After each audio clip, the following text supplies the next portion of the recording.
వ్యవస్థలన్నీ భ్రష్టు పట్టుకున్నాయి. ఎంత భ్రష్టు పెట్టాయంటే ఏ జైలు ఉన్నాయో జైల్లో ఎవరు జైలుకి పోతారు? తప్పు చేసిన వాడు జైలుకి పోతారు.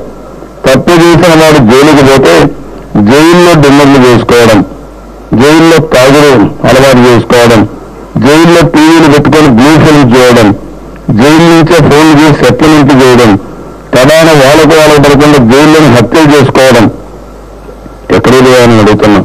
ఒక ఫ్రస్ట్రేషన్లో ఇక నాకు అధికారం రాదు, ప్రజలు నన్ను చీత్కరిస్తా ఉన్నారు అని పిచ్చి పిచ్చిగా మాట్లాడిన తీరు కూడా కనపడింది. ఇందులో భాష కాదు, భావమే కాదు, భాష కూడా గందరగోళంగా మాట్లాడాడు.